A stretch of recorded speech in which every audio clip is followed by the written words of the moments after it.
Nah, terkait untuk pengukuran untuk perusahaan dengan fungsi IT enabling, di sini dapat kita tekankan. Yang pertama adalah terkait pengukuran terhadap persepsi hubungan bisnis, di mana di sini kita mengetahui untuk reputasi kompetensi, adanya kepercayaan partner utama dalam IT, survei tahunan pelanggan, baik itu tingkat keuntungan, tingkat kepuasan, dan reputasi, lalu mengenai rapat penutupan proyek, mengulas dengan persoalan, lalu penanganan persoalan dan perhitungan jumlah departemen dengan kemampuan IT yang terpisah.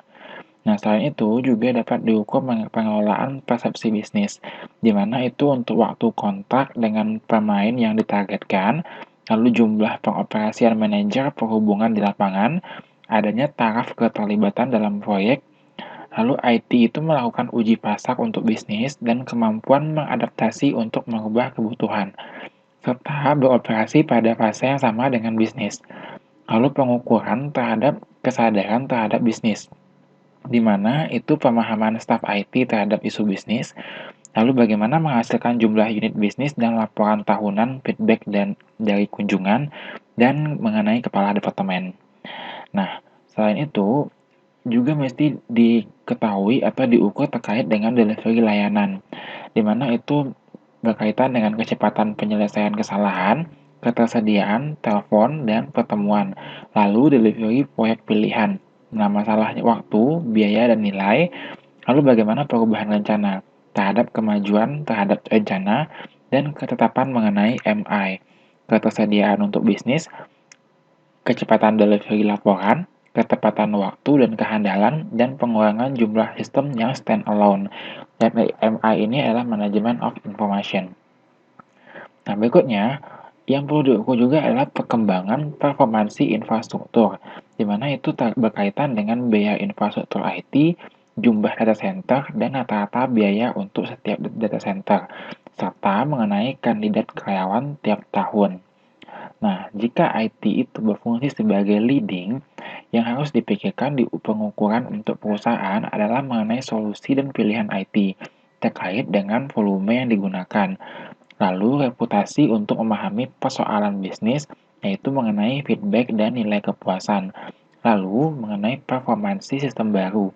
Nah, ini mengenai persentase penggunaan sistem oleh staff, performansi dan keterlibatan supplier, jumlah akses dan penggunaan sistem, kecepatan penggunaan sistem, nilai penjualan yang dihasilkan, profit, pengembalian modal, dan performansi terhadap kriteria investasi yang orisinil. Nah, lalu juga mesti diukur mengenai delivery proyek strategis dan inovatif, di mana di dalamnya ada effort IT sebagai persentase total effort proyek, lalu pembagian antara pembuatan baru dan rework sistem tertentu, lalu mengenai biaya IT versus keuntungan proyek, waktu delivery, dan biaya delivery. Selain itu juga diukur terkait dengan kecepatan time to market, mengenai proyek bisnis, keseluruhan time to market, dan persentase hari yang diperlukan untuk pekerjaan baru atau amandemen dalam IT. Selain itu, juga harus dilihat terkait dengan kemungkinan akses internet, baik itu pimpinan, presentasi penanganannya bagaimana, atau pelanggan, bentukan dalam website, atau staff, semisal presentasi penggunaan akses, dan partner terkait dengan jumlah akses. Lalu juga dilihat mengenai performansi infrastruktur yang meningkat, baik itu jumlah data center atau rata-rata biaya data center. Nah, ini adalah contoh pengukuran menggunakan IT strategi map, di mana di sini dapat kita lihat untuk tujuan strategi perusahaannya adalah menyediakan sistem IT secara proaktif dan mendukung akselerasi delivery dan strategi bisnis. Lalu, untuk tema dan tujuan strateginya terkait dengan meningkatkan efisiensi dan efektivitas, lalu memenuhi kebutuhan bisnis dan memprediksi kebutuhan bisnis. Nah, aspirasi perusahaannya adalah untuk mengoperasikan sistem yang terpercaya dan mudah digunakan oleh bisnis dan staff. Lalu, untuk memiliki reputasi dalam bisnis untuk mendelivery dan memahami kebutuhan, serta mampu melihat perubahan dalam lingkungan bisnis dan memimpin debat pilihan strategis dalam bisnis. Nah, bagaimana dengan perusahaan tahu persoalannya berhasil dilakukan, yaitu ketika sistem tersedia saat dibutuhkan dan jumlah gangguan layanan sedikit, memberikan janji layanan.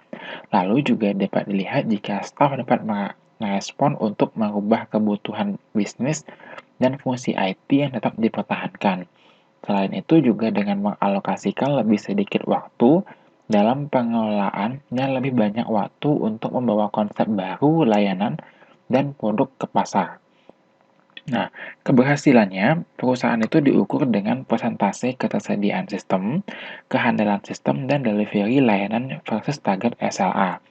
Lalu juga bisa dengan rating survei kepuasan bisnis, rapat penutupan proyek mengulas performansi dan menghitung IT unit yang terpencil, serta dengan jumlah sumber IT yang dibutuhkan untuk maintenance dan legacy system, dan biaya IT versus benefit dari proyek. Nah, kesimpulan dari session ini adalah diperlukannya sosialisasi dan promosi kepada manajemen perusahaan tentang nilai yang dapat diberikan oleh IT agar mereka dapat melihat manfaat IT terhadap bisnis.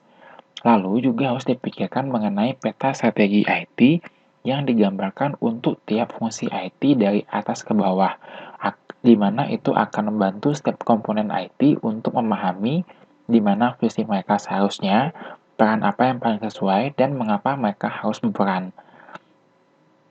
Dan yang terakhir adalah adanya pengukuran, itu hendaknya menggunakan metrik yang sederhana, konsisten, dan akurat, agar tidak membingungkan user dan memberikan hasil yang dapat mendorong tindakan perbaikan yang nyata secara terus-menerus.